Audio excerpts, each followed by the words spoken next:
And I want to start with a conversation about the Axis Mutual Fund incident.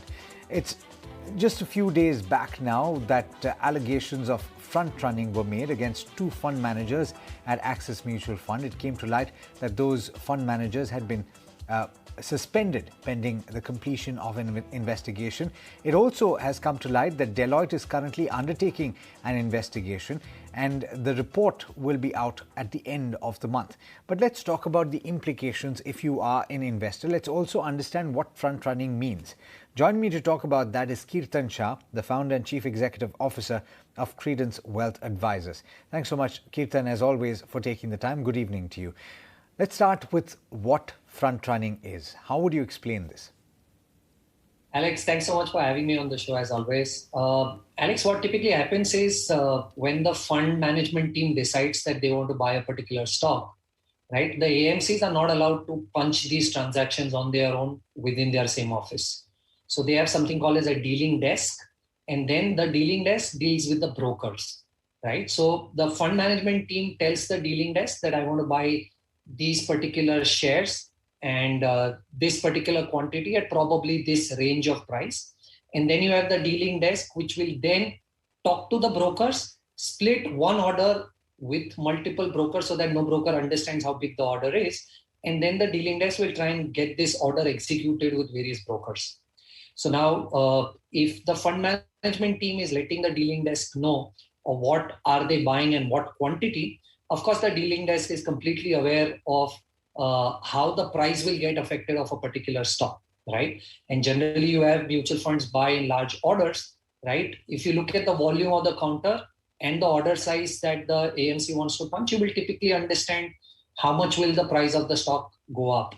Now, if I am the dealer who knows what stock is supposed to be bought and what quantity, I, in my personal capacity, would try and buy that stock before the mutual fund order gets punched, right? So when I try and buy that stock, if I buy it in huge quantity, I will push the price up. And then when the mutual fund starts buying it, the price will even go further up because the quantities are generally large. And I will exit then. So I bought it before the mutual fund bought. And because the mutual fund bought in huge quantities, the price would go up even further. And I will make that small spread and I will move out with a profit. That is what you typically call front running, Alex. So the allegations at this stage are that a couple of individuals at the mutual fund did this. The question that I think some people are asking is that this evidently happened earlier in the year. The mutual fund did not disclose this. Is that something of a concern? Of course, Alex. I mean, as far as I understand, and I've been, kind of paying attention to how the story unfolded. I think it was Feb 2022 after Axis resumed work from home. They internally itself did a sanity check whether all the checks and balances were maintained. And in that internal audit, I think Axis itself identified that there was some lapses in the procedural systems. And which is why they set up an internal audit team and understood that there were multiple lapses across a lot of people, specifically to do with the dealing desk. And they, as far as I understand, they've raised this internally with the management. And I'm also assuming that they've raised it to SEBI to keep SEBI in loop. Of course, they should have ideally come out with this, particularly in Feb when they understood as a disclosure.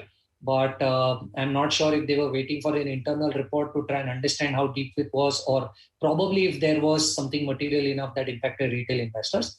So I'm not sure of why did Axis not come out with it. But if it is something material, they ideally should have come out in Feb 2022. Now, we spoke about the fact that maybe they should have, if it was material, talked about it earlier. But what has happened. What are the implications now? There was a fear initially that investors would run to the exits, though, as I understand it, advisors like yourself have told people that they don't necessarily have to do that. One, why are you saying that you shouldn't run to the exits? And two, do you have a gauge as to what the redemption pressure was?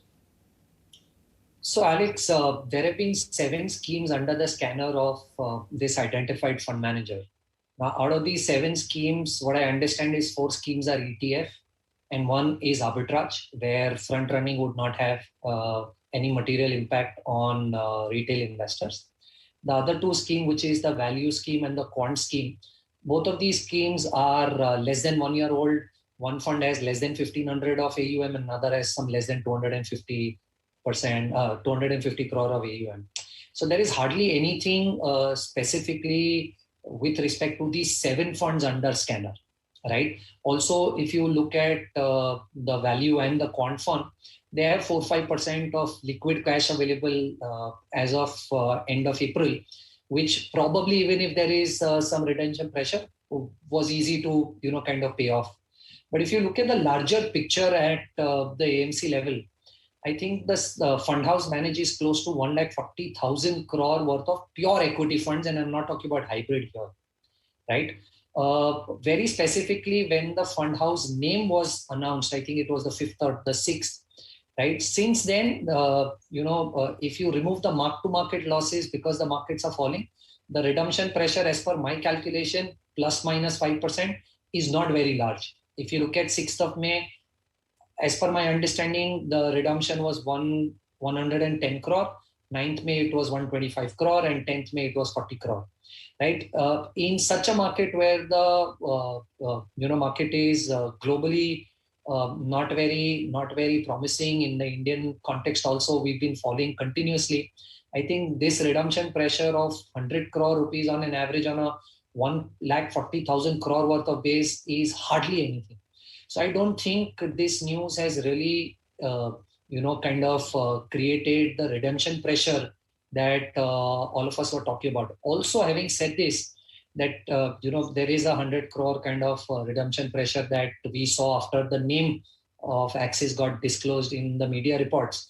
If you see Axis AMC, largely as per the fact sheet of April, has close to 11,500 crore rupees, all schemes put together in cash, right? So if you look at some very popular schemes of Axis, which are not amongst the 7 schemes that I'm talking to you of, let's say an Axis Blue Chip, which has some 3,200 crore worth of cash, or an Axis Mid Cap at 2,500 worth of cash, or even an Axis Small Cap at close to 1,870 crore worth of cash available. So 2 things, I think the fund house had enough and more cash available. Even if there were redemption pressure, I think the fund house, without impacting the existing portfolio of the stocks, could have very easily paid off. And at the same time, as per my calculation, like I said, plus minus 5%, because it's difficult to very accurately calculate this. But I don't think the pressure has been more than 125 crore on one day, which was 9th, and now it is dipping 10th. 10th of May was only 40 crores. Alex. Kirtan, the last word then, because I think a lot of people were worried about this, and I think it was quite normal to draw a parallel to certain other incidents that we've seen in the mutual fund industry, where I think to a certain extent that was an AMC as a whole that had an issue. We can't say that that is the case here, right? And therefore, what is the advice that you would give to investors? Well, look, this is a very, very, very different case.